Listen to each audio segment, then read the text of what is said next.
So now you can see that much of the diya is done and we are essentially left only with the flame. First things first, I will be using this peacock blue. This is a single strand pearl cotton, and just to give the wick a little bit of that blue shade. So the flame, we will fill this flame up with long and short stitches, that is simple in and out stitches.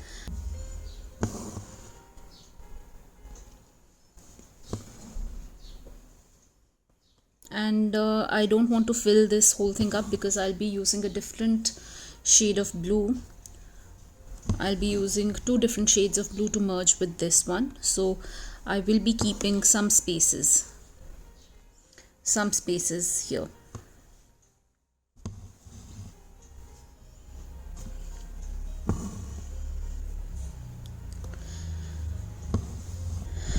As I've mentioned previously, we don't really have to stick to a scheme of doing things. It's not a real flame that we are making, so if you want to move away from the conventional colors of flame that are different shades of yellow and orange, a little bit of blue, you can do that too. You don't have to necessarily adhere to the color scheme that I'm using, and that applies for the whole of the diya, not necessarily just for the flame.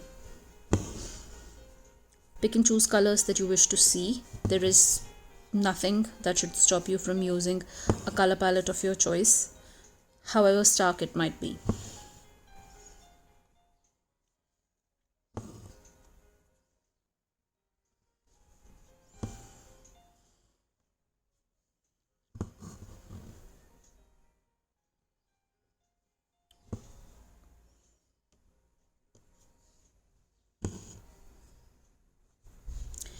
Now I'll be grading this blue, like this is a dark royal blue that I have used. Now I'll be using a different shade of blue until gradually I start using a much lighter blue. So now I'll be using this blue. This is basically, it was a 6-strand cotton, and I have split that 6-strand cotton into a 2-strand one, and now I'll be filling up the spaces. So this is a gradation of blue that I'm using.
Okay, so that's it. That's the only extent to which I'll use this shade of blue, and now I will be using one more shade of blue. So the next shade of blue that I'm going to use is this. It's I don't really know what shade of blue it is, but it's a thread that I have. Again, this is a 6-stranded cotton, but I've segregated it into 2 strands, so I'll be using these 2 strands. Now I'll fill up the entire this space, this segment that has been left vacant. I'll fill that up with this thread.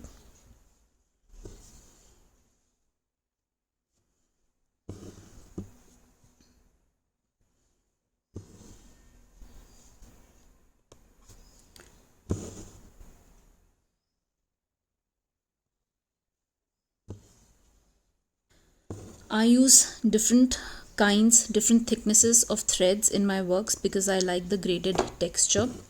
I like how all of them come together nicely. I prefer using different kinds of threads rather than using a single six-stranded cotton or even different number of strands. For example, when I had to make this boundary, we used 6 strands, but now when I have to make this flame, I will be using mostly 2 and 3 strand cotton to give it more finesse, because I want the flame to look much more fine in comparison to the rest of the embroidery. So in the inner part of the flame, what we did was we used darker colors on the inside and lighter colors on the outside. But for the rest of the structure, what we are going to do is we are going to use the darker colors on the outside, and as we move inwards, we are going to use lighter colors. That's the way I like it. You can do it however way you want. So now I'm using this color of yellow. This again, it's a 6-strand cotton. I'm using 3 strands now. I wanted this one to be much more fine. Now instead of 2 strands, I'm going to use 6 strands, but instead of going from here to here or here to here, I'm first going to fill up the middle space, this segment.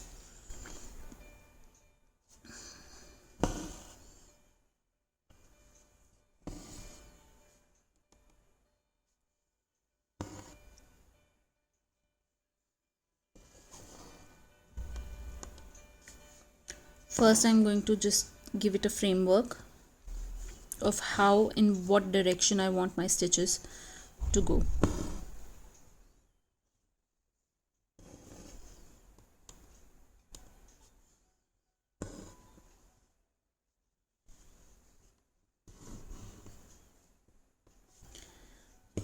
If you're not so good with doing this on your own, what you can also do is you can use a pen to create lines, so as to get an idea of in what direction you want your stitches to go.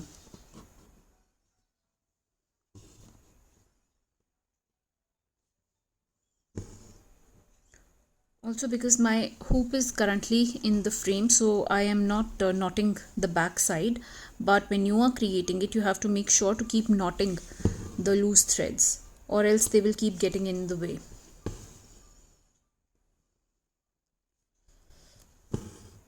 Now again, you have to make the gradations, so make sure that the colors encroach in each other's territory.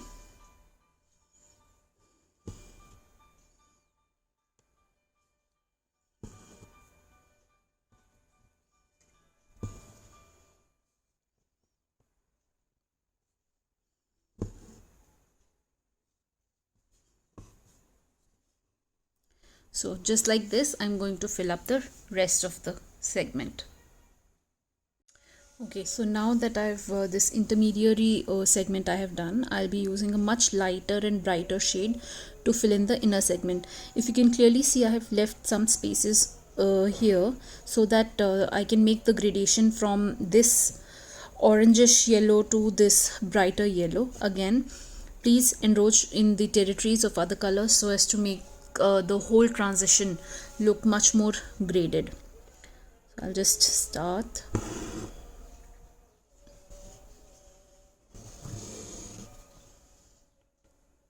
Now this inner segment, this is the only yellow that I will be using, so I will fill it up accordingly.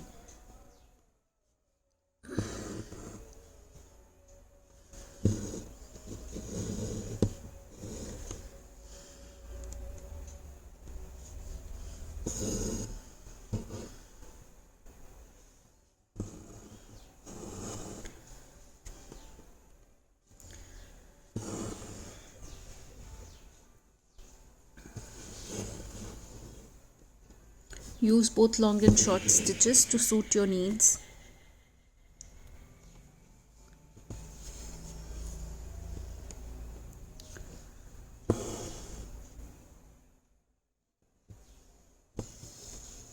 This way I will fill this whole segment, the entire inner segment I will fill up this way. Alright then, so now you can see we have graded from bright yellow to an orangish yellow, and now to top it off I will be using this really bright orange. Again, it's a 6-strand cotton, but I have split it into 3 strands, and now the rest of the outline I will be filling in 3 strands. Now there are two things you can do. Either you can make the outline very fine, that means you will adhere to this shape exactly, or if you want to give it a maybe more natural look, you can let some spikes run through this boundary, however you wish. Also, again, to make sure that the gradation is nice, just dab the stitches well deep into each other's territory.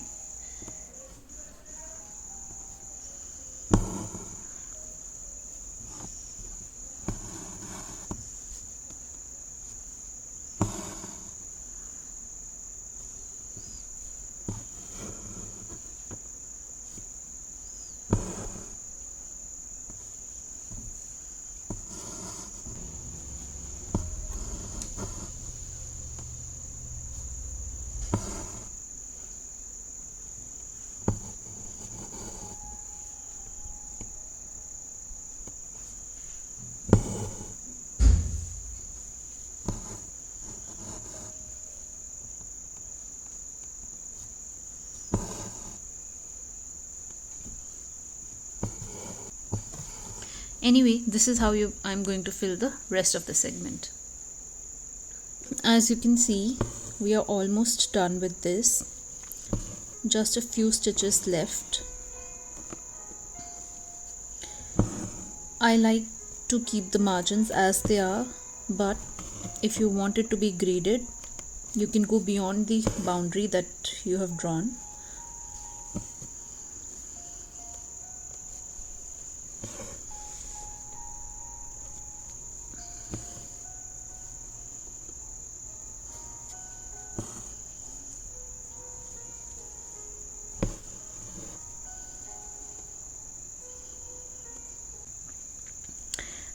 Now this segment which is left, either you can leave it empty as it is, or you can use the plain long and short stitch in whatever color you want, brown in 3 strands or 2 strands to fill it up, or you can even paint it however you desire. The next thing will be to set up the frame so that I can hang it.